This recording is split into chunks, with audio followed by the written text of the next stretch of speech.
awesome. Yeah, Come on, stream. Oh, technology hey, progresses. Glib Shark went live just now. Wow, that's exciting. Man, Glib Shark Live. How do I get to listen to that? Well, there's this little thing Participate. called Twitch. Twitch. Tell me more. Oh You my go to. God! Hi, I'm Jonathan. Hi, I'm Really? Lauren. And now I'm third now, apparently. What the Yep. hell? I'm usually first, but I haven't been around for a while, so hi, I'm Jack, and I get to say, and we are Glib Shark. It was the whole Monty Python "Get on with it" moment. Get on with it. Oh man, so if you're listening to this, we recorded this on August 1st, 2017. If you're listening on the podcast, if you're listening live, you're here in the present with us. And Unless you're in Australia, in which case you're in the future. it's true. I never did get my head around time travel, although space and time are one thing, if I understand relativity correctly. Well, I know I don't. So we don't have This Week in Geek this week, but which is fine because our cup runneth over with geeky things to talk about. Anyone feel free to jump in at any time with one of those aforementioned geeky things. Yeah, listen, it's 100 degrees here in Seattle, and I know there's going to be a lot of places. Bernie Burns of Rooster Teeth constantly tells everybody about how, you never want to talk about what the weather is going to be like by you because there's someone who's going to hear you and who's going to say, oh, that's not so bad. By me, it's 10 times worse. And yes, the occasional, very infrequent time that it gets actually hot here in Seattle is not only super occasional, but 100 degrees is still considered fairly mild for a lot of places, especially with a lot of friends that we know. But for us who are not acclimatized to it, which is a word I apparently can't say on the first try. Also, we live in an area that does not really have air conditioning anywhere. It sucks. So there's no This Week in Geek this week because my brains have melted. The world is indeed a brain melty place. If you have a fact you want read live and on the air, you can send it to Obo's Twitter at OboCrazy or send her an email to Lauren at OboCrazy.com. And while you're at it, go to glibshark.com, full of all of our content, including the latest greatest sensation, Dungeon Drunks, formerly known as Dungeons and Dragons and Drunks. How But long Live does Shark. Dungeon Drunks? Mostly How- known as Dungeon Drunks. Mostly Dungeon Yes. Drunks. How long does Dungeon Drunks need to be on the air before it is no longer the latest and greatest? I mean, we are on episode 78. Well, I We've been think we have going to- now for almost 2 years. one of us has to launch a new project, and I think that's up to me. And I can hear Jonathan saying, just do it already. On with it. Get I on would with say it. that. Yep. Yeah. Yeah, so we covered the basis. Yeah, obviated that that concern by addressing the elephant in the room. But Okay. Hey, But listen, hey. all in good time. I'm just glad that there is an actual timetable because you've not that latest and greatest is a bad thing, but 2 years is a long time to be the latest for something. Well, Yeah. and this has been a project that I've really enjoyed being a part of. It's just been so much fun. It's opened up so many opportunities for us, getting to have a panel at RTX for the last couple of years. 3 years we've done a big RTX panel, and I think we've done very well at that. We've always gotten positive feedback. Everyone seems to have a good time. We're constantly learning to make next year's even better. So hopefully we continue to have that opportunity. yeah. Yep, but we're not here to talk about Dungeons and Dragons again because we do talk about that a lot on Glib Shark. Probably mostly it's my fault. What did we want to start with? I see in our stream we've got pictures from Game of Thrones, but Right. that's going to be very spoiler filled. Right. I don't know. We're going to do that later. Okay. Right now, Jack is going to peace out for that part since he doesn't watch. But we are going to talk about it and devote quite a bit of time. We might even get there early. And there will be plenty of warning because we're going to be talking about everything that's been happening this season. We covered the first episode a little tiny bit, but I believe we can talk about it even more and get really into depth. First off, though, with Jack here, I hear you got a house, man. Well, Yeah. Yeah, so I didn't buy one yet. I'm still renting, but hopefully this will be the very last lease I ever have to sign. So it's been a point of contention. We moved out to the Westchester area of Pennsylvania, which is nice. It's a suburb of Philadelphia, about 45, 50 minutes out from downtown. and it's close to my wife's work. It's moderately close to where I work in Delaware, but unfortunately, it's far away from everything. It's far away from my parents. It's far away from my wife's parents. It's far away from Philly. It's far away from church. So we end up driving close to an hour to get to anything. And then it's not as walkable as our old place was. We used to live in a town called Media, which is sort of like it's a small town, has a little main street, everything. And the beauty of it was a nice community, kids on bikes, friendly atmosphere, and most importantly, everything and anything we wanted to get to or needed, we could walk to. So restaurants, bars, shopping. And even every Wednesday, they would do this thing called Dining Under the Stars, where they just closed the main street, put out tables, and if you wanted to take your meal outside, you could. I loved it. I lived there on and off for about 3.5 years before we made the move to Westchester. And Westchester's nice, but if we were in the actual borough of Westchester, I would have stayed. But we weren't. So walking became an issue. It's not the town of Westchester is really nice, but we weren't in the town. So because of all these reasons, and because we have a kid, and because we want the kid to grow up in media and be closer to family, we decided to make the plunge. So we're renting a house, 3 bedroom, twin house, has a big deck in the back, 1 car garage, a little basement. I'm planning to convert into the newest iteration of Glib Studios, and yeah, 3 bedrooms, 1 bath. Yeah, kitchen's all right, but I'm looking forward to being back in media. Although ironically, I'm not actually in the borough. I'm just north of it. So it's similar to where I am now, but the main difference here is sidewalks. I can get into media, the downtown area, pretty easily from this place. And I'm close to everything. And the rent's a little bit cheaper. And I get a whole house as opposed to a townhouse. And it's all going down in the middle of the month. So very exciting. And a little Busy time scary. for me. Have a lease coming up at the end. I have to move all this stuff over. Got my kid's baptism I got to worry about, and and then I have this conference I'm doing for work in a couple of weeks, and then I go on paternity leave. So it wouldn't be me if I wasn't juggling a bunch of balls in the air.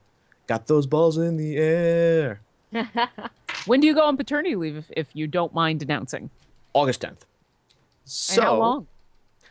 that's the nice thing. My employer, which shall go nameless, is generous. They offer up to 16 weeks of paid paternity leave. So that's for Nice. moms, that's for dads, that's for people adopting. So doesn't matter, birth, adoption, they offer it all the same, which is really cool from an equality standpoint, and just sort of like recognizing there's all kinds of different families now.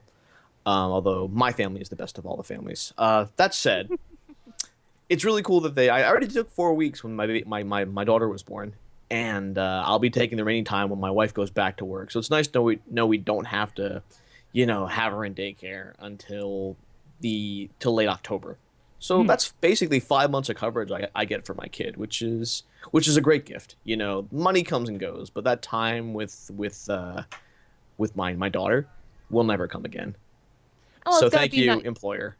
Yeah, and it's got to be nice for your wife as well to know that when she wants to go back to work, when she's ready to go back to work, that she's not suddenly having to leave her kid with strangers or daycare or something, that she's now leaving her, your child with you. That's got to be a big comfort to her. So, and then you guys can kind of slowly move into, now you got the family helping with the kid, or you find a daycare and things like that. It's a nice transition.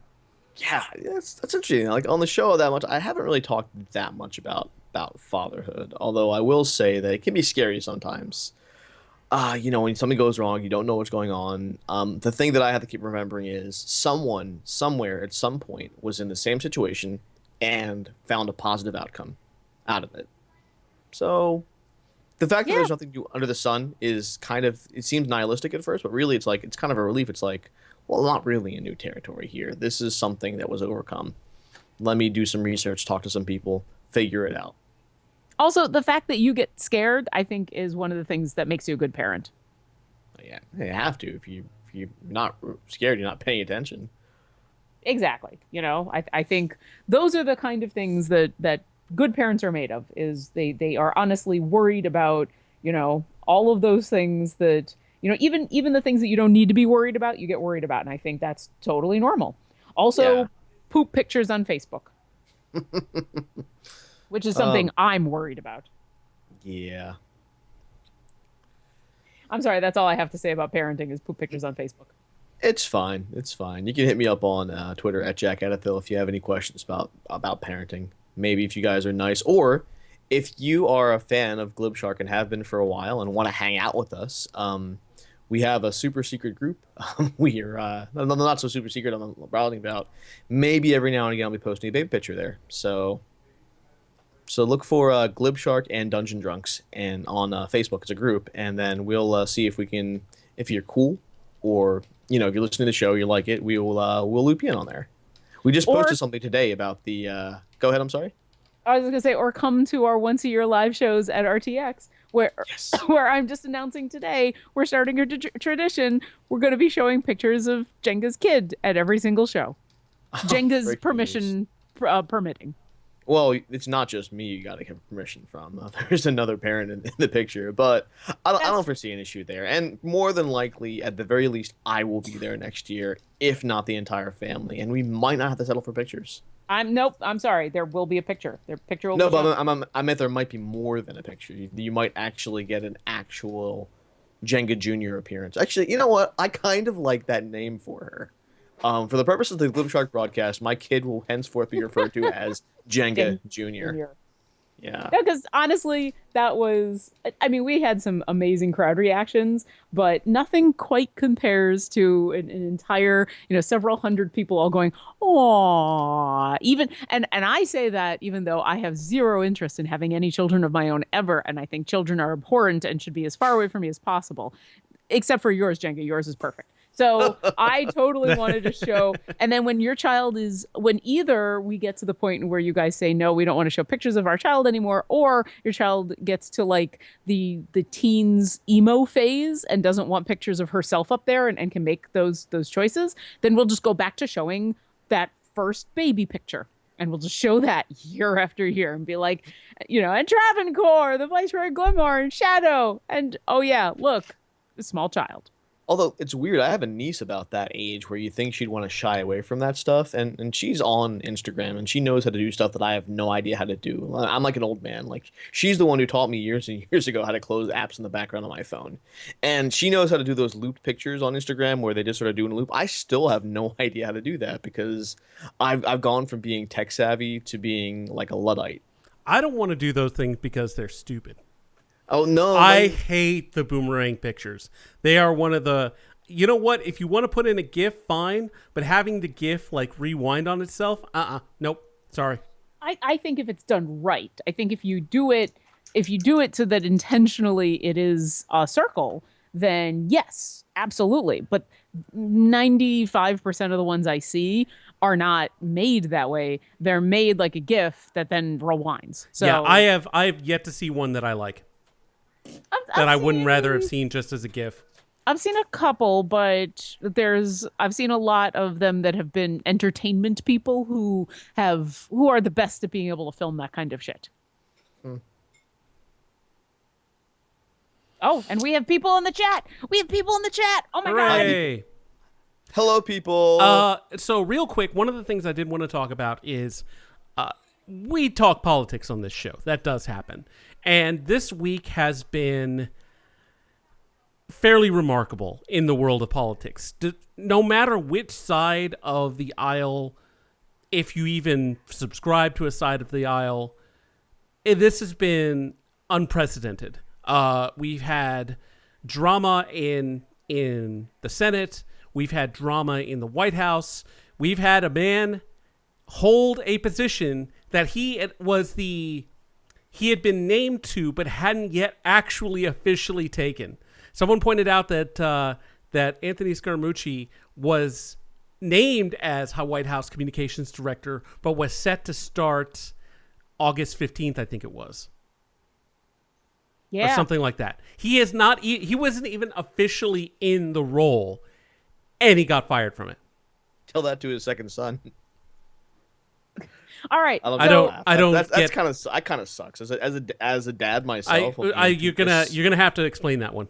Okay, so Give context for that. Apparently, this fellow Anthony Scaramucci, the Mooch, as he likes to be called, And why? as part of his job, he missed the birth of his child.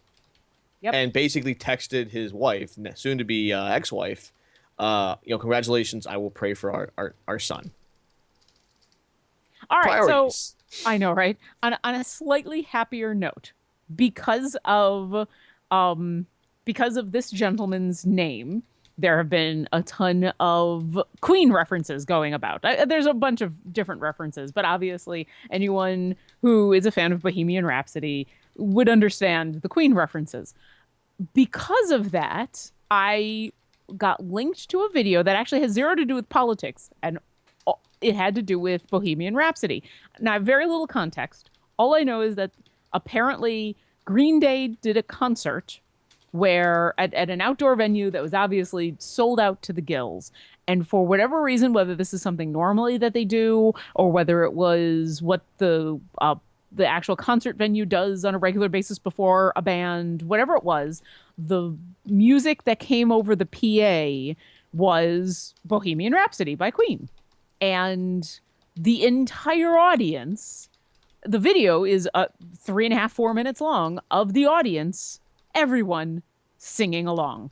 And it is frankly a beautiful thing to watch. It is awesome, especially when they get to the part where in Wayne's World, everybody starts to headbang. And so, of course, everybody in the audience starts to headbang. And so the entire video is just, it would be over the drum set shot of from the back of the stage to the front of the stage and of the audience. But because none of the band members are on stage, you're just seeing the audience and these thousands and thousands and thousands of people. You clearly hear them singing along to Bohemian Rhapsody, and then everyone's starting to headbang.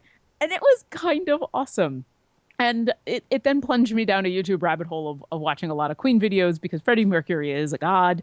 And I do believe that one of these days I will make him a god in the pantheon of D&D and no one will argue with me.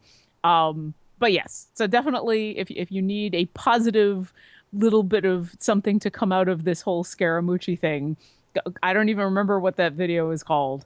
But yeah, go look that up. It's super fun. Just seeing all these people singing along. And then, as I said, I saw a whole bunch of videos of people singing along to shit. I have a question for the group here that relates to the news of the week. Jack, what is the shortest time you've ever held a job? I've seen this video. Yeah, you've seen this Twitter thing. Yeah. I want to say 1 day.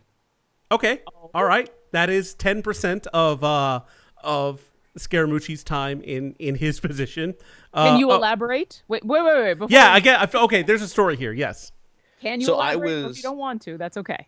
I was canvassing for an organization. I don't know if it was. I don't remember if it was Green. It was something like that. It was like the ACLU, but it wasn't actually the ACLU. It was one of those groups where when you're walking on the street, you have people say, "Hey, do you have a moment to talk about gay rights? Or do you have a moment to talk about the environment or saving the children?" It was one of those kind of things, basically. And this was 2010, I want to say, and it was downtown, so it wasn't really paying that well as far as the job goes. And I didn't want to have to go downtown all the time from Bucks County to go to this job that paid, well, not very well. Next to nothing, it was like minimum wage. And I tried it for a day, and it taught me something. Like, I've been in sales, and I know what it's like to take rejection, but to have that many people say no to you in that close, my ego is a very fragile thing. As you guys know, I need near constant validation and approval and people to tell me I'm a good podcast host. So it was a little soul crushing. Although one really cool thing about the job was on the very first day we ended up going to the Applebee's for karaoke, and I think I sang "Never Gonna Give You Up" because that was sort of my staple. That was my go-to song in the late aughts, early teens, I guess. So I didn't come back after that first time, even though I had fun with the people and everything, because it just wasn't for me. I have heard from a lot of people that a lot of those jobs you're not actually working for any of those charitable organizations. You're working for like a PR firm, and that their practices are less than savory. So it's probably a good thing that you got out of that. Yeah, I mean, I can't say good things or bad things about the company because I was only there for a day. All I can say is it wasn't my cup of tea. I mean, the second shortest thing was only about a week. I was doing door-to-door energy sales. So any kind of sale, it's interesting because I had such a sales background that I thought I could sell. But when you're in a different environment, when you're on your feet as opposed to, you have like a house to sell or you have clients.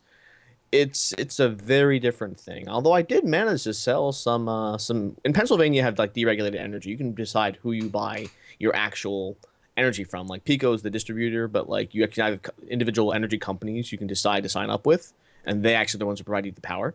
So I was working to sell for one of these companies, and I don't even remember what their name was or what they were doing, but I remember doing one day of sales in West Philly and one in like Delaware County, and I managed to sell one. I made some money back. They were legit. They paid me for that, but it was commission only, and it was again it wasn't for me.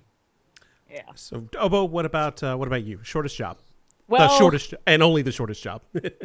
Luke and I actually just talked about this the other day, and we both had to quantify that for both of us, it had to be a job in order for basically to be in the same spirit of the question. It had to be a job that we intended to get hired on for and work for more than a small amount of time. Because as a musician, I play all sorts of gigs that are, I go play a church gig and it's 1 hour and I'm done. But that's not really the intent of this question.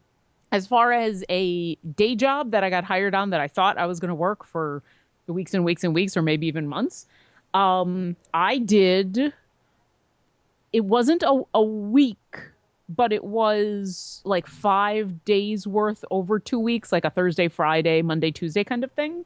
I don't remember exactly how long it was, no more than like 5 days. When I first moved out here to Seattle, I was in a mad scramble to find work because I was poor and I didn't know anybody. I took a job at there was a mall nearby that has a carousel inside, and they were looking for somebody to man the carousel. And it was a nothing special job that I took that seemed to have really good hours. And like when I was hired, it seemed like it was actually kind of perfect for me as a day job. The hours were good, the pay was decent, it was really just very menial, make sure everybody's belted on, turn it on, turn it off, wait, kind of stuff. It was indoors and heated and air conditioning, and the woman that hired me seemed to be very nice and just very straightforward about, this is no one's working this for a career. This is just what you're going to do for, to make some money. And for the first day or two it was absolutely fine. And then to make a very weird long story short, the person I had been hired, who I replaced, hadn't really been fired, but the owner of the company, who apparently owns a whole bunch of these carousels, had like she suspected that there was an issue with the woman who did hire me, with like her stealing money or something. And so the guy who had been fired hadn't really been fired. He was then sent on this like undercover mission to then watch her off hours. And then so I showed up one day and it was just these people I had never met. And the person who had hired me had been fired and let go. And systematically, all the things that I'd been promised, like the amount of hours, were cut in half. And the pay that I'd been offered was denied. And I was put back. I was told, "Oh no, you're going to be making minimum wage. You're not making what you were told you're going to be made." And at the time, even though I was like, "Well, this is shady as fuck, and I need to get out of here," I didn't have another job lined up, so I was just like, "All right, whatever." And so I started looking for another job, but I worked another day or two at these reduced hours, at this reduced pay, and then got a call and was told, "Oh, we just don't think that you're the right fit for our company," and was let go. So I still don't really know what happened. I don't know if I was just a weird pawn in a strange political crazy game of Carnival. I don't know. But yeah, I basically worked 5 days there and was thanked and told that I wasn't the right fit because I got hired by a woman that they fired who might have been stealing from the company. Shrug.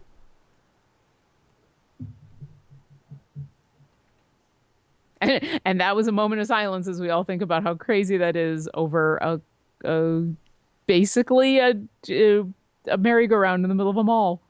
That You're processing. that seems like yeah, that's really complicated for that particular job. It was the stupidest thing. It's the stupidest thing ever. Jonathan, what's your It shortest was job? 2 months working at a call center here. Convergys, we did direct TV support. I did a month in training and then a month on the phone. Maybe not even that, and I hated it, so I quit.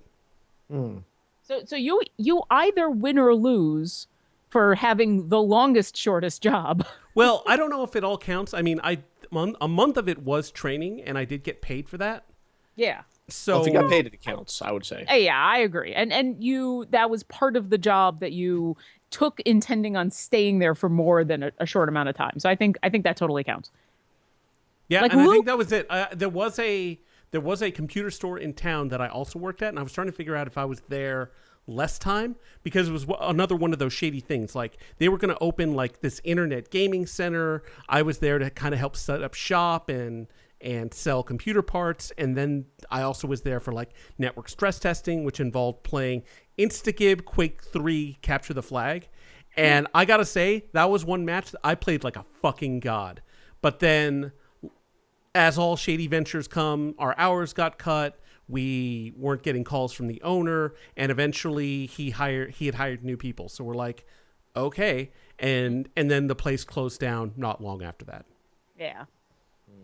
Yeah, But see, anyway, Luke had a whole bunch of them because when he first moved down from Canada and finally got his green card so he could work, while he was looking for full-time work, he signed up for a company that did temp work. And so they threw at him a bunch of temp jobs, but we figured none of those counted because they were by their very nature temporary.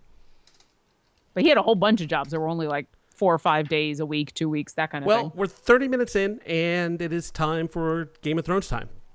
Can we do one last D&D thing before we run Sure. away? Okay. So, um, people who listened to the very last episode who are up to date, and I'll try to keep this spoiler free, but they'll know that we have reached we're just about at the end of another chapter in Dungeon Drunks. This would be chapter 2-ish, and we're going to be moving on to chapter 3. I've had the chance to talk both publicly and privately with each of you guys in the game about what I was hoping or what you guys were hoping would happen next. What, because I am running the game and I've got a couple of storylines and a couple of adventures in mind and everything, but I think it's also important as a DM to constantly be officially checking in with players because I think it sometimes feels as a player like you shouldn't say anything to your DM when you want things to happen. But I always want people to come to me and be like, hey, is there any way I can?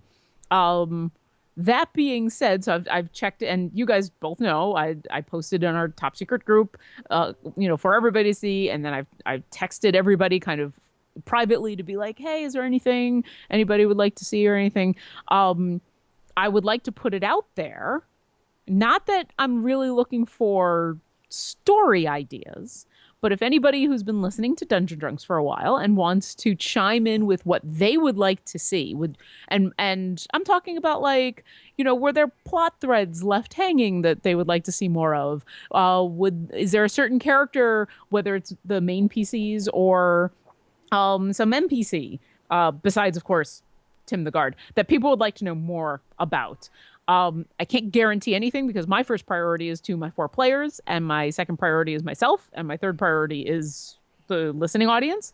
But it's always good to know what the audience is enjoying. We do put the game out as audio entertainment, so it's good to check in once in a while. And it is also very possible that the Venn diagram of things the players want and things the listeners want will cross over in such a way that it will make my life very easy. So if you are listening to Dungeon Drunks and you have any suggestions, go to our Twitter at Dungeon Drunks and tweet at us and say, hey, for chapter 3, I would love to know more about what's happening with this or that or the other thing. I would love it if the players go here, there, and everywhere. Even maybe if I don't do it, maybe it'll remind the players of something and be like, yeah, I never got a chance to talk to that person about this thing. So let us know. Absolutely. And so it is time for Jack to go to bed, as so the grown-ups can talk about Game of Thrones. Which is basically fake politics instead of real politics. Enjoy, guys. By the way, you can follow me at Jack Edithil. Are you leaving? Okay, you can follow him at Jack Elthel. You can follow us at the end Well, of the we're not show when we ending tell the you. show. I I know. mean, yeah. One thing I did want to say is that a lot of attention was given to a specific senator from Arizona for acting like a maverick, even though most of the time he doesn't act like a maverick. He votes down party lines just like other members of his party. But a couple of people that I did want to call out are Senator Hirono from Hawaii, who also left cancer treatment to come and vote on the health care bill. Senator Collins from Maine, who broke from her party and also voted her conscience, and Senator Murkowski from I forget where she's from, but from Alaska, and also voting for her conscience. So, sure, one guy was great. These three women kicked ass, especially Extra points to Hirona. Murkowski for basically taking a threat to get funding cut for his state and turning it around to like delaying appointments for the Department of the Interior because that's her committee. That's using the procedure to work for you. And it's lawmakers like these women who I think more people need to take the example of. People voting their conscience and not necessarily down party lines. I'd be happy if Jenga Jr. became a U.S. senator. That would be great. She would probably be great. She comes from good stock. Thanks, guys. If she was interested in it, then I wholeheartedly recommend it. Same. Public Night. service. Good night. All right. Is this the moment and where we give the big giant spoiler warning for Game of Thrones? Spoiler warning for Game of Thrones. Let me actually throw up the actual. Oh, I don't know if I have this one anymore. This one? I used to have a big spoiler thing that I would put in the middle of the deal, but I don't see that. So whatever. Yeah, spoilers from here on out. We're going to be spoiling all 3 episodes from this current season 7 of Game of Thrones. So now's your time to get out. 3, 2, 1, go. So, I am actually kind of happy that the second episode of this season, or that the most recent episode of this season, included setbacks for Daenerys Targaryen.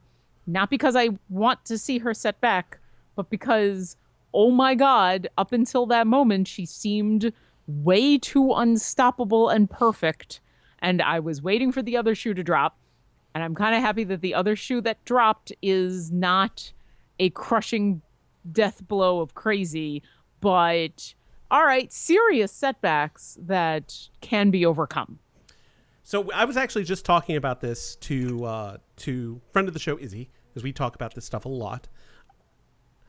It is a little strange that all of us, that at the end of season 6 you see the massive shot of this fleet and dragons and Dothraki and Unsullied that are coming across the narrow sea to take Westeros for Daenerys. And you had also been kind of given the impression that the Lannister army wasn't nearly what it was. They needed the Tyrells. They were embroiled in so much other stuff that there's no way they could have faced this horde. Each Dothraki is not nearly as adept as fighting as, say, a Westerosi knight or a Westerosi footman. We've seen that many times where Jorah will fight Dothraki or just about anyone else and kick their ass. Now, Jorah is an experienced warrior, and not everyone in the Lannister army or the Tyrell army is going to be nearly that effective. But Dothraki don't wear armor, and they are undisciplined. What they have are horses and numbers. And that is the biggest strength that Dany has, is that she has lots of horses, she has lots of numbers, she has an incredibly disciplined force of Unsullied, and then, of course, the 3 dragons and her fleet.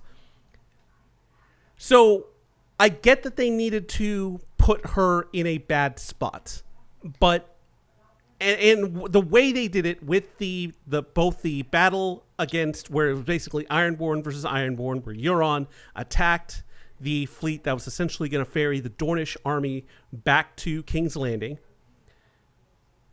I don't understand how Euron Greyjoy found that fleet and surprised it.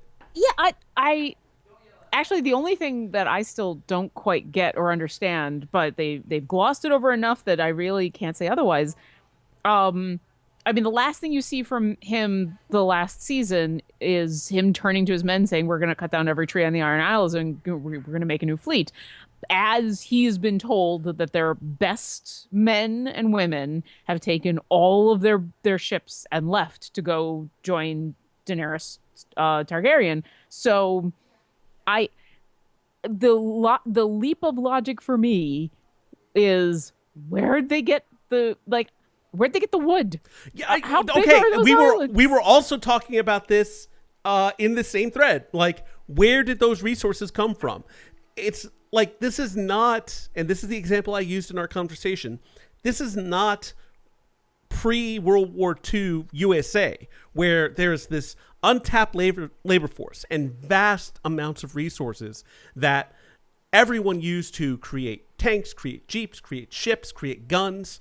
All of this was mustered in a relatively short amount of time, right as the United States was getting involved in World War II, and to a point where we were arming our allies with Lend-Lease and all that. The Iron Islands don't have those kind of resources. At least I've never seen them. I've never looked at the Iron Islands and been like, oh, well, there's this massive forest that you could use for wood. They don't have resources. They don't. He even Balin Greyjoy even said, we don't toil in the mine. We don't do this. We do not sow. We take everything. You can't take the kinds of resources you need to build 1,000 ships. They have to be at hand. So there's a couple of options here. The problem being, this might be the kind of thing in where we're nitpicking something that it could be simple. I don't know. There are a couple of options. First off, we do know that great large spans of time have passed in between what seems like an episode or two. The all those ships going from the Iron Islands down to go pick up Dany's army and bring them back to Dragonstone was weeks, if not months worth of time. That is a long distance and a very long time. And so I can totally get, and while that's not 100% clear if you only watch the show, it is kind of clear with just like the amount of distances people are traveling in between those episodes. And if you've read the books, you know that it's a little bit more detailed, but I don't think you need to read the books to understand that's a huge distance. So it is possible for them being master shipbuilders. I can understand them building that fleet in that amount of time. You've got a king, and your king says everyone on this friggin' island is building these ships, and that's all you're doing for the next couple of months. Where they got the resources, I 100% agree. Big problem. Here's my thought. What's his name? The new person in charge of the Iron Islands. The asshole. Euron Greyjoy. Euron. He waltzes into King's Landing the first time to propose to Cersei, and he's obviously expected. And their interaction is obviously partially staged. He knows that, what he's going to propose. She is not surprised by any of it. I'm sure there's been some correspondence. He didn't just show up at her door. They were talking. Is it possible he, in negotiations to come and pledge his allegiance to her, had already gotten shipments of supplies for a fleet, that the Lannisters sold him the resources? That's possible, but then they would have had to get those resources to Pike. And yeah, that's a couple of barges. Pike is not that far away from the Iron Islands themselves, are not that far away from the mainland. I could see logging happening. If our main problem is that we think all of these resources came from what's on the islands themselves, when they might have just bought shit. Maybe they just bought it and had it ferried on over and then made maybe, the ships. But at the same time, and I'm actually bringing up a handy dandy little map that was given to me, that it's basically a Google's map version of the map of Westeros and Essos and other places. So the Iron Islands are way up, north of the Westerlands. They are a pretty good distance away from like let's say Lannisport. So they're closer to River Run, way closer to River Run than they are to Casterly Rock and Lannisport. They're actually closer to, say, like some of the northern cities, like Barrowton, and some of those places. So it would take quite a bit to get there. That said, there is vast forests in the neck, so maybe that's where they're getting the wood. But again, that's more shipping and less shipbuilding. So unless they have tons of shipyards on the Westerosi coast where they can easily get that wood, and then a labor force of thousands to build those ships in that amount of time, that doesn't make any sense. We were actually talking about both that and the fact that no amount of seamanship can hide that big of a fleet from another fleet, Yara's, that's also a decent size, especially when, as soon as they met, they were already throwing fiery catapult things at them. Like, you would see those catapult things from miles away on the sea. One would think, yeah. So, and this is kind of funny because you're a DM, and I don't think you've ever done this to us, but it feels like Dany's DM is railroading her. Maybe a little bit. I'll say the other part of that whole battle, that I was all right in D&D terms. I could almost believe. I agree with you, but I could almost believe that they both rolled equal stealth checks. But obviously, Euron was aware of where this other fleet was, so there was more going on. The other thing that I was a little disappointed by were the Sand Snakes. And Luke and I both had this reaction during that fight. At one point, one of the daughters was down with her mother, and the two of them were downstairs, and were like, they were scared. And okay, scared, that's perfectly reasonable even for seasoned fighters. But like, it took a very long time for any of them to like get up into the battle, and it almost felt like an afterthought. Like, two of them went up and fought, and then the mother and the one daughter stayed down below and were basically just grabbed by a bunch of men. Like, these are 4 women who spent an entire season proving how deadly they were, both strategically and in combat, especially the daughters in combat. And to see them not cut swaths through people, but get a little bit of fighting in before Euron shows up and cuts them down was a little disappointing. It felt a little bit more railroady than anything else. And I would have liked to have seen them be able to really shine a little bit more. I'm not necessarily a fan of theirs. I think they've all done some pretty horrible, awful things. And so of all the people that have been captured and the horrible things have happened to, I'm the least upset about what's happening with them. But that being said, they have proven themselves to be outstanding fighters, and I think they were all killed or captured way too easily. Well, and that just speaks to how the Sand Snakes and Dorne were treated in the show as in general. I will say this. I think the show has transcended the books.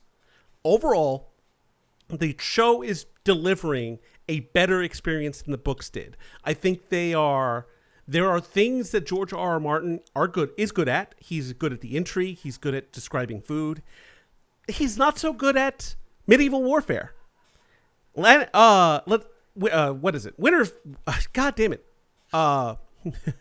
Winterfell does not have a moat. It's a giant medieval fortification that doesn't have a moat. The River Run only has a moat because it is literally built on a river. Highgarden, no moat. Casterly Rock, no moat.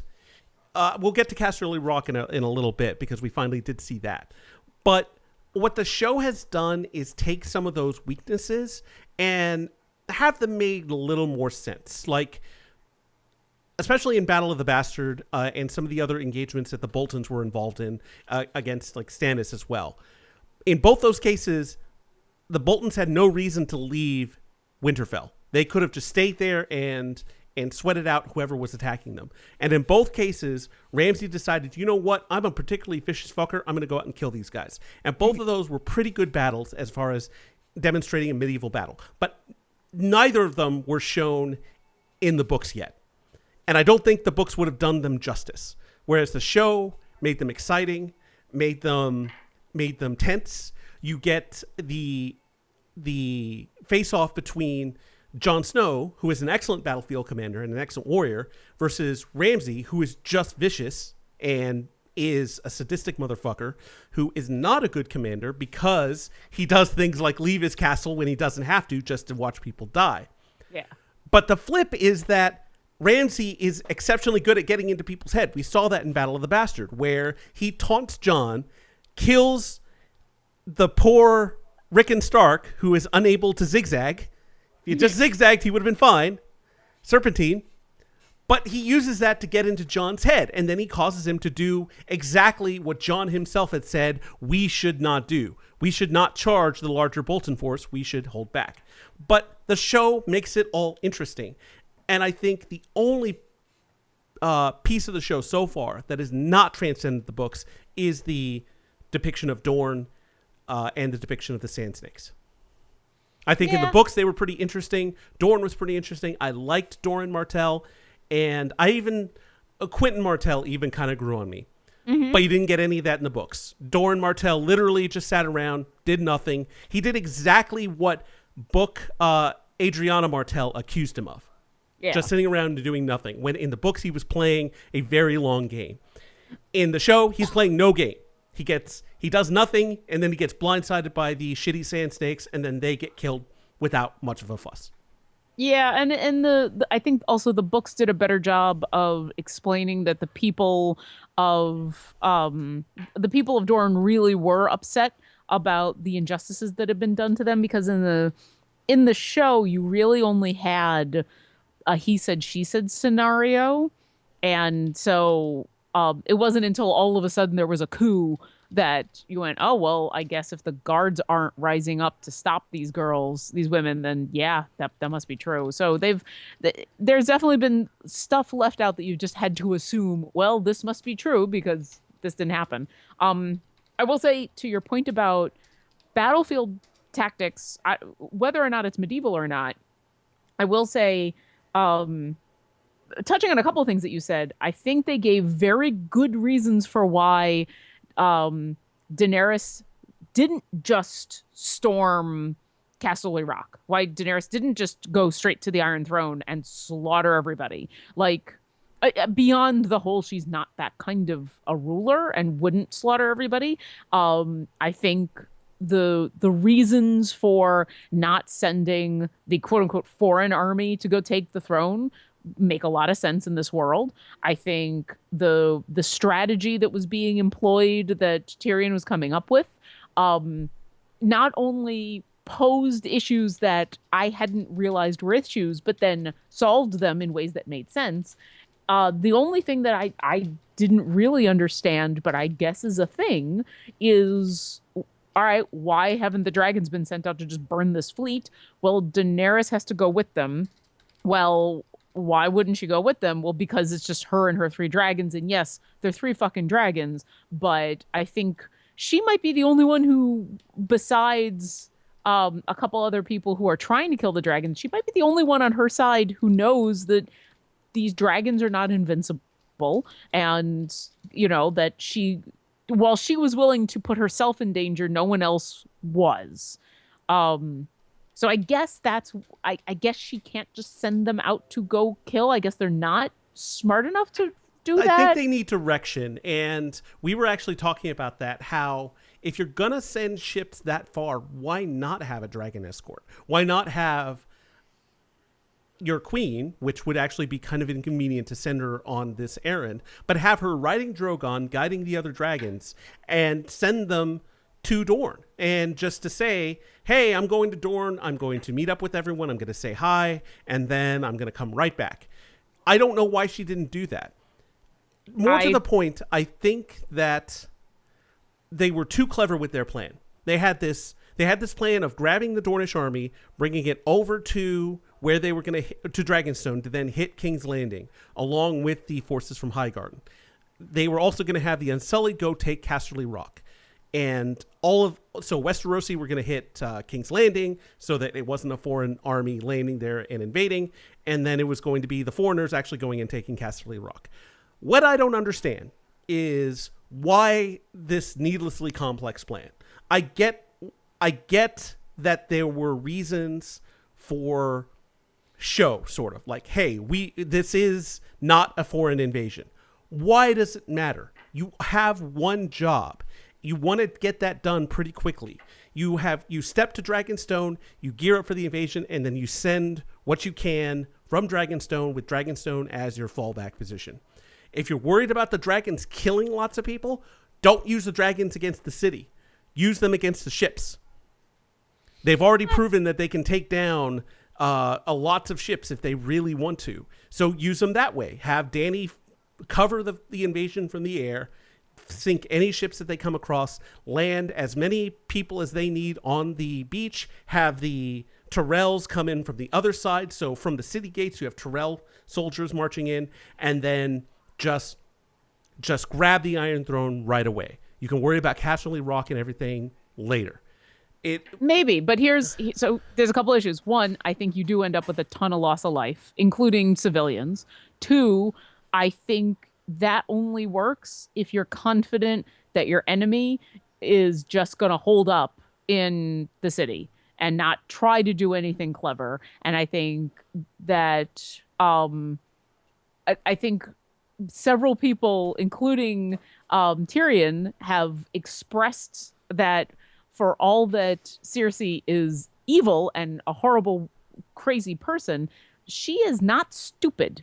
And I think this last episode proved that. She is not stupid, and she has not surrounded herself with stupid people. These are people who know what they're doing, who have strategic minds. And so I actually like that Daenerys didn't just sail across the sea and go straight for, taking over the world, that she landed and is gathering her forces and gathering intel. And as we saw with Jon Snow, trying to gather allies and being careful about this, because it's not worth taking over everything in a bloody war only to lose it all just because she committed everything.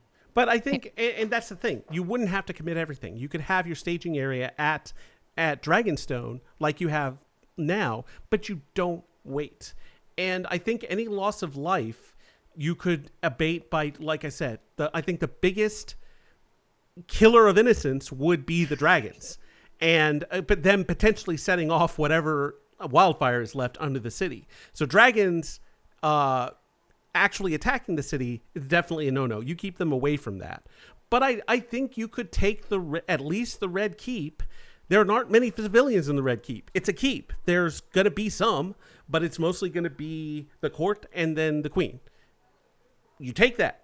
You're going to kill all those people anyway. You might as well do it. And then you work out from there to say, hey, we're not that bad. The queen, oh, by the way, the queen blew up the Sept. Not sure why you're not more mad about that. Actually, let's talk about that for a moment. So I think we've covered the foibles of a Westerosi invasion. Real quick, though, I wanted to cover the giant blown up Sept in the room. Why the fuck is no one in King's Landing at all concerned that the queen blew up the Sept? I think many people are. I mean, we saw that quiet conversation between Jaime and that one general, where the general basically outright said she did it. So I think it's one of those understood but fuck, she's in charge things. Like, I think those who know, I think a lot of the people in charge totally understand that Cersei and her minions did this, that because it's too politically convenient that it happened, and that she just happened to not be there. But what has open defiance against Cersei shown besides that you just end up dead? Why would you? Why would you run through the when she is in charge, when she's been crowned queen, when she has the full Lannister and army behind her, when she's already proven beyond a shadow of a doubt that if she thinks you will turn traitor, she will make sure you are dead before you can finish your thought. The fact that what's his face even brought it up to Jaime, I think was Randall Tarly. Yeah, I think that was maybe foreshadowing for something in the future, but basically for story purposes. I think it was literally to highlight your question. Why aren't more people bringing it up? Well, because even mentioning it to Jaime Lannister has Jaime Lannister, who by all accounts is the more sane one of the two, being like, oh, that was a terrible tragedy. And that was not, we didn't do that. No, absolutely not. Cersei had nothing to do with that. And don't even bring that up. And, he was already being threatened 6 ways from Sunday for just not even wanting to be a general in that army. But I guess my point is that here is a city that not too long ago was embroiled in religious fervor. Everyone was buying into this. Hey, the crown and the seven gods, the religion of the seven. Mm-hmm. They thought that, hey, this is great that these two are coming together, that Tommen is bringing them together. Everyone seemed to like that, and I get that the people of King's Landing are especially fickle. As Jaime pointed out, when Euron was dragging Illyra and her daughter and Yara through the streets, and he's like, these are the same people that were spitting and throwing shit at my sister, who was doing her walk of atonement. So I get that, but if your city is embroiled in religious fervor and, oh yes, praise the seven, and then the focal point, the base of that religion gets blown up and everyone knows it's first Cersei, why the fuck are they not in open rebellion? Because that makes no sense. Because I don't think everyone knows. I think there's a couple of top men, as it were, who suspect and think that's exactly what happened. I think the vast majority of the populace, I don't know what happens in the books, but I think the vast majority of the populace here's what happened is Cersei was crowned queen and she made a proclamation stating how we had all these hopes for religion and the government to come together, and then we saw what happened when evil and corrupt men took over those institutions, and the gods have smote them down. Hot Pie brings up in his conversation to Arya at the one tavern that he's working at, that he's baking at, that Cersei blew up the Sept. Yeah, but he's also someone that was running around with he was there with both Arya and his name, the one that the Red Woman came and took because he's the royal. He was Gendry, the actual Gendry. But that's not my point. My point is that Hot Pie is a commoner. He is a commoner that is away from the capital. He's not even there. If the rumors that Cersei is indeed the one that blew up the Sept have reached that far away from King's Landing, it should be strongest in King's Landing. That belief shouldn't be a rumor. It should be something that people believe if it's made it that far out into the countryside. So again, I don't understand why the King's Landing isn't embroiled in a civil war right now. Because who are the common people fighting? They would storm it would be like Bastille Day, like any other open rebellion in any other city in modern times. And well, no, not in modern times, in medieval times. In medieval times. When it would be a bunch of peasants who have zero weapons, who are already beaten down in this city that's had to endure famine and multiple wars over the last couple of years, going after the one of the most well-trained armies, but who are going to defend Cersei. There are still noble people about, like Randall Tarley. I don't not understand why he has anything to do with any of this. His liege lords, their entire family was wiped out. He's all like, "Oh, I swore an oath to House Tyrell, and I don't know if I should go with that oath or the oath to the throne," as Jaime pointed out. All that family that you swore that fealty to is gone. Yeah, why not work with the people who are offering you power and money to work with them, instead of doing what might be the right thing, but is the thing that's going to get you killed? But because Randall Tarley is not that kind of man. Randall Tarley is a soldier. He doesn't care about that kind of stuff. If he did, then he wouldn't be Randall Tarley. He wouldn't have been. Okay, but what do you know about Randall Tarley from the show?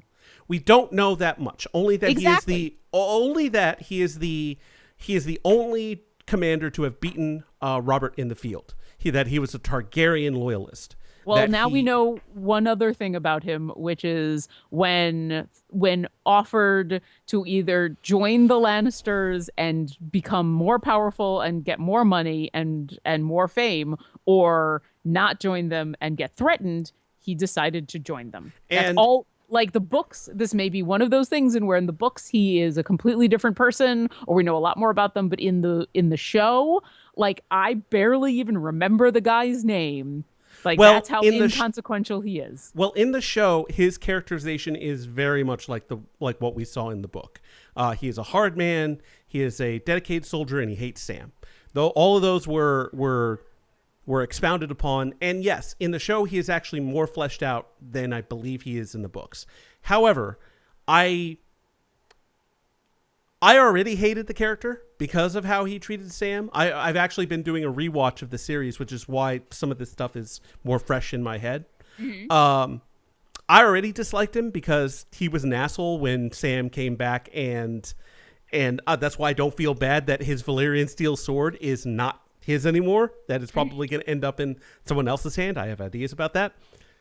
But this just kind of sealed it for me. It's like, here you have a guy who could have kept to his oaths, upheld whatever orders that Olenna Tyrell had for House Tyrell, and sided with that side, and maybe could have turned the battle for Highgarden against the Lannisters.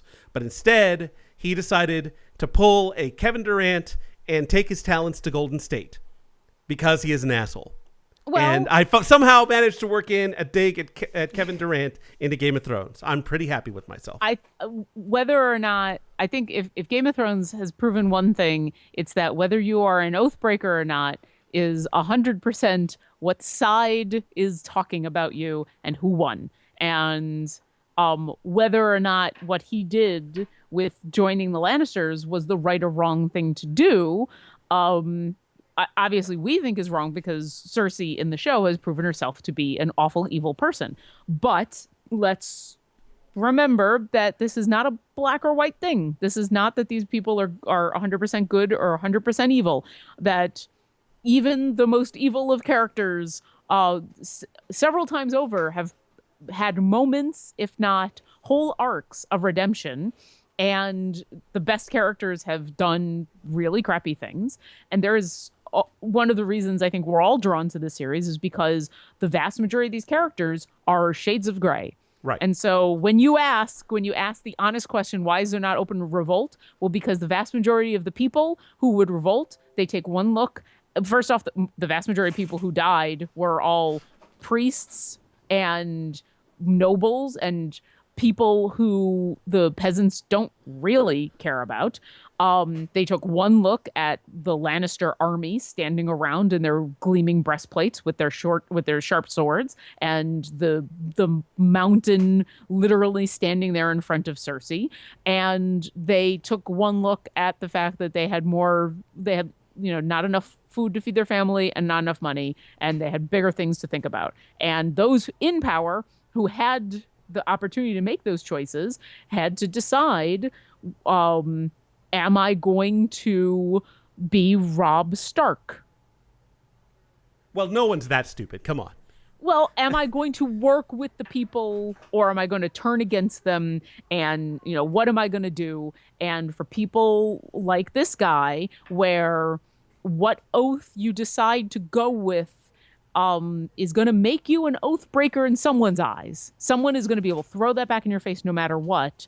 I think it is incredibly reasonable for him, being, with not many Tyrells left and in a position to try to consolidate some power. I think it may not be the right decision, but it's a reasonable one to say, I'm not going to be in open rebellion against my queen right now when I'm going to get destroyed. So I actually want to bring that back for a second and approach that a little bit differently. Sure. You mentioned that there are very few Tyrells left. Are at this point, with Oleana presumably dying, almost certainly dying at the end of episode 3, as far as I can figure, there are no major Tyrells left. House Frey is all but gone. House Tully, Edamir is captured and essentially incapacitated. There are no more Baratheons. I mean, not even Cersei, even though she is part of the Baratheon dynasty, is not a Baratheon. She has never taken that name. So there's no one at Storm's End. There's no one at Dragonstone except for Dany. Get are the other Southern powers? I don't think there's anyone left. Like, those were, unless we're suddenly going to get introduced to someone else, which this show and the books are famous for introducing people all over the place, no matter when. I think we're at a point, at least in the show, where I'd be really surprised if that happens. If a brand new power comes literally out of nowhere.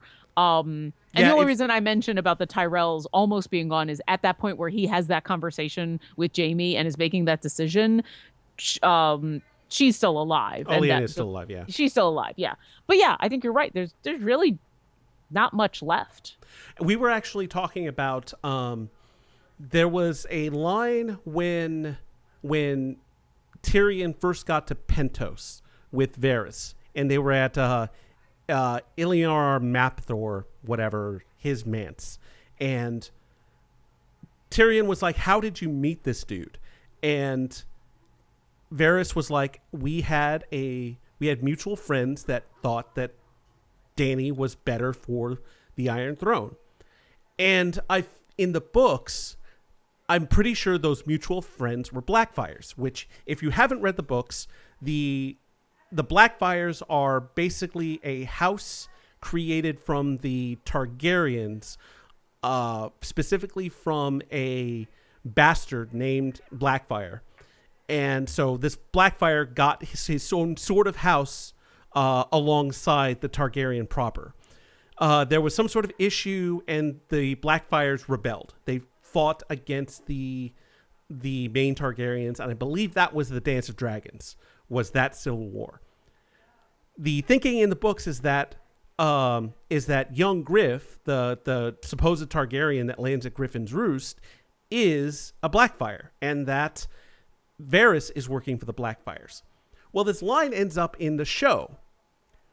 We're way too late in the game to be introducing a faction from legend, essentially, a brand new set of Targaryens, and that are all of a sudden going to show up and want Dany on the throne. I think we're way past that at this point.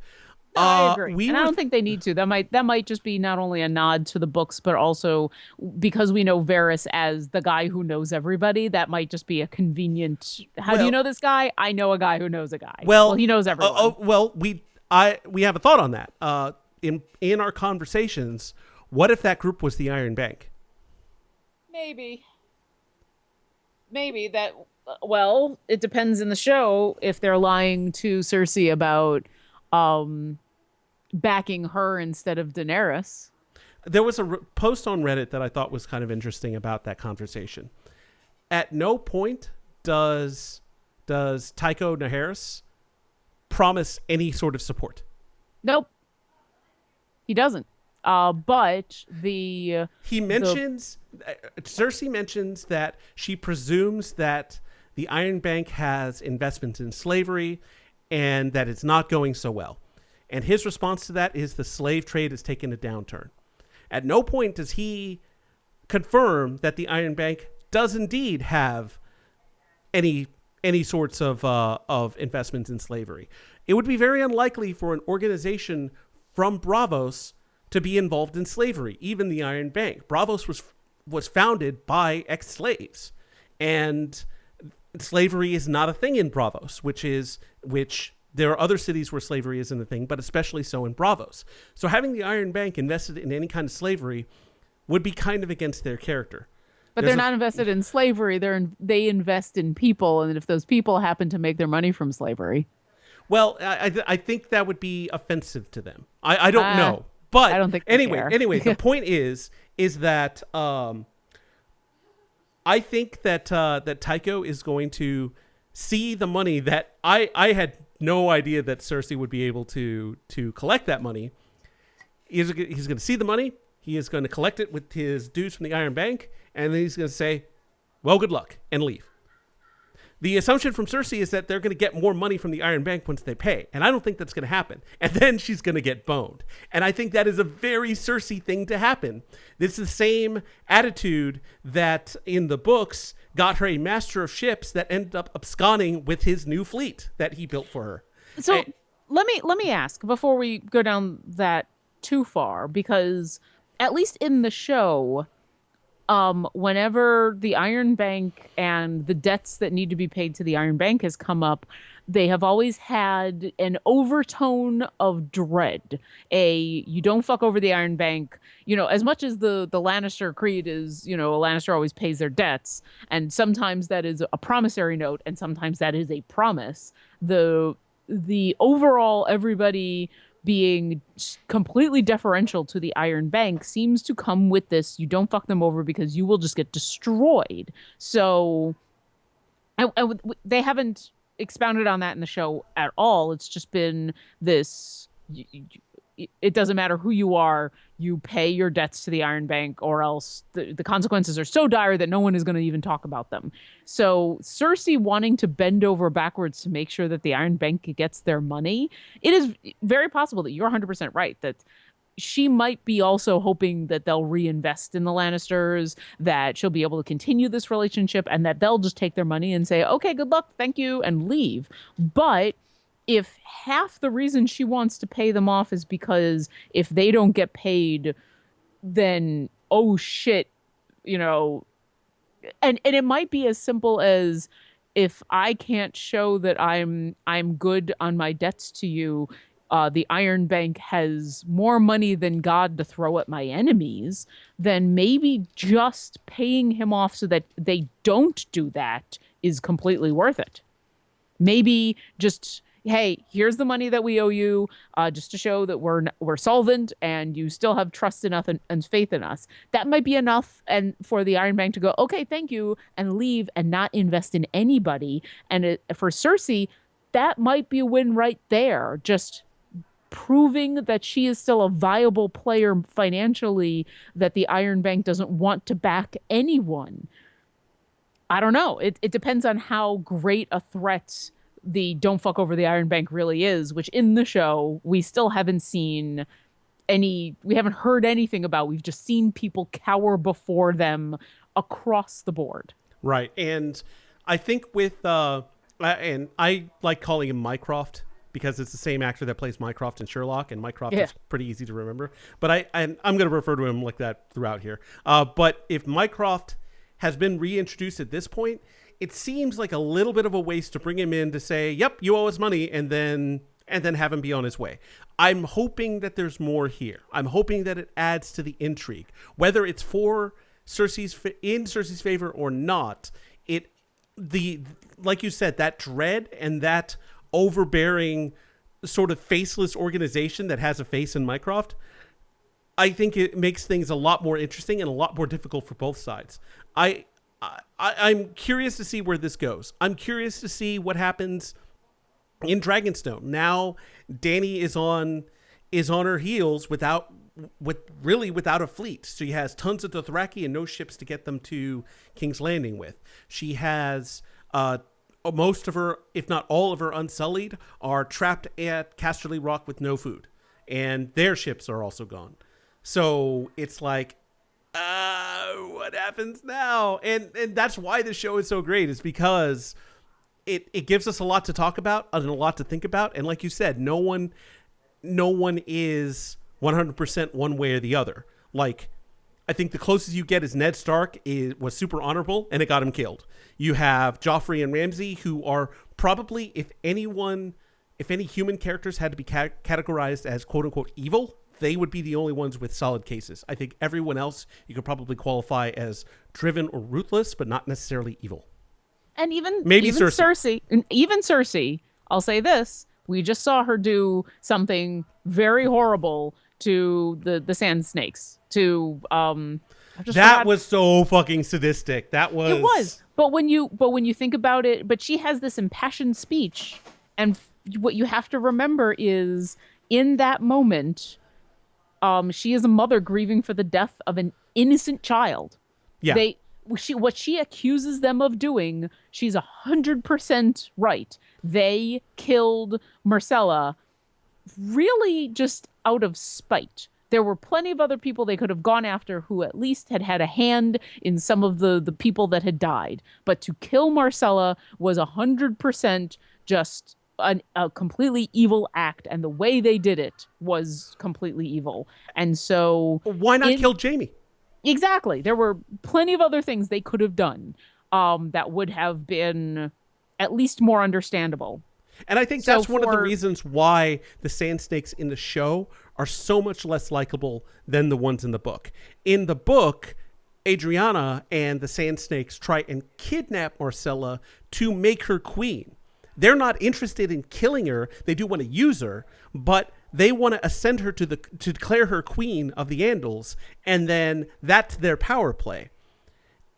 And I think Marcella, she gets wounded in that whole thing, but I think that's how she dies in that book. You're absolutely 100% correct. The Marcella's murder, not necessarily in the least. She was a sweet girl. She was an innocent girl, and considering her last name is Lannister, that's saying quite a lot. Yeah. Same for Tommen. And so in that moment when Cersei is down there with the two of them and yes, is being sadistic in a way, but she is also, what has she done? She is an eye for an eye, for her grieving over the death of her daughter to two people who did it in cold blood, who killed her daughter in cold blood. And so, as much as this situation is a little sadistic, the way that she set it up, it is at least more understandable. And in that moment, irregardless of everything else that she's done, she is completely there's pathos there. There is some moment of empathy of her, and this is partially due to what a wonderful actress is playing her, because I think to be able to come across honestly grieving in that moment and vengeful over the death of your daughter for a character that has proven time and time again to be a ruthless, heartless son of a bitch is very impressive. But it also speaks to the fact that no one is truly evil or truly good in the show. I mean, imagine how different the show would be right now if the Sand Snakes had let Marcella live.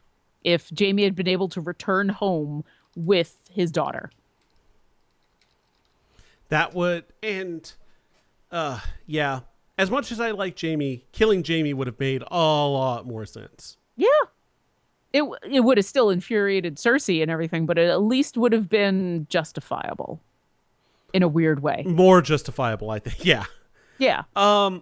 So we've gone a little long. Is there any last minute things we want to talk about? Well, this was overdue. This was fucking overdue. I know. But we both tend to go on. Yeah. I'm just, what I'm hoping for next week is Dragon Riders, because as has been pointed out, one arrow to Dany and all of a sudden everyone loses control of the dragons. So delegating some of that control to other people that they trust, maybe those with Targaryen blood like Jon Snow or possibly Tyrion Lannister, having them ride and control dragons. That seems like a great idea. The only person right now who knows that is Bran. Is Bran, who has returned back. Oh to my Winterfell. God, he is so fucking weird now. Well, yeah, but why wouldn't he be? It's totally understandable. Like, after you've had that much information shoved into your brain and seen that much stuff, and then done things across, not only across vast spaces, but also across time. I mean, I watched the Door episode where you find out what Hodor is, or who Hodor is. And yeah, all that has got to be stressful on someone's brain. It's a miracle that he's as relatable as he is now. Yeah. Well, and you say that, and yet he's like, I don't really want to talk to Sansa anymore right now, so I'm just going to casually mention, the night that she married Ramsay Bolton and how beautiful she looked before she got raped. Like That was so like, why do you that's a lead with fucked up that? because he's a fucked up kid. I understand Because that. even I'm without just being a three-eyed raven, he went through a lot of shit and is a fucked up kid. So yeah, right now the only person who knows that is him, and we don't even know if he's going to say anything about that to Jon Snow. That might not be anything that he wants to even mention. Well, I mean, he says that he needs to speak to him, but like you said, we don't know what about that would be. Yeah. So we'll see. But he's definitely fucked up. I'm still rooting for Dany. I still am hopeful that she's going to be the savior. I don't think she or the Targaryens or that whole army, I don't think they're going to make a lick of difference, because I think Arya is eventually going to kill Cersei, and that'll be the end of that. Yeah. The popular theory, I believe at the moment, is that she's going to use Jaime's face to do it, but we'll see. Yeah, she's a sneaky little mofo, and I actually cheered when she found out that Jon Snow and Sansa were both at Winterfell from Hot Pie, that instead of going south, she decided to go north. Yeah. I thought that was cool. Yep. I think she'll go north. I'm still a little surprised that she didn't know. I find it really difficult to believe that she's been able to travel around that far north and for that long and hear that much information and not hear about the Battle of the Bastards and Jon Snow and Arya and that whole 9 yards. That's a little weird to me, but whatever. I think she's going to show up at Winterfell and she's going to get a whole bunch of information. Then she's going to disappear. And the next thing we know, Cersei's going to be dead. Or at least that's what I hope. I don't want Cersei's death to be glorious. I want it to be Arya and sudden and violent and just done. I want it to be inglorious. And she is very good at that. Yeah. All right. And with that, I'm going to go and we should stop and let's... I kind of like us talking about this like every other week. I mean, I know we kind of want to talk about it every week, but if we end up like every other week talking about this, I kind of like doing a longer thing now. I could see it either way. One, I think doing it every other week means that we would get more Jack on the main show, assuming he can show up. Yes. The other thing is that if we did it every week, we wouldn't have so much to digest. We'd just have that one episode to kind of like, okay, what happened, and it might make for a shorter conversation. And I know I tend to geek out about these things pretty hardcore, but we'll see what happens. We'll talk about it more and we'll figure it out. But if you can follow us at Glib Shark, myself at Road_Block, her at Obo Crazy, and find us on the interweb. We have DungeonDrunks.com. Go find us there. Follow Dungeon Drunks for all your Dungeon Drunk needs, because we love you and we love being able to do that show for you. We love being able to do this show for you.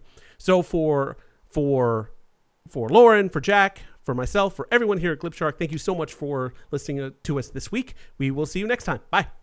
Bye.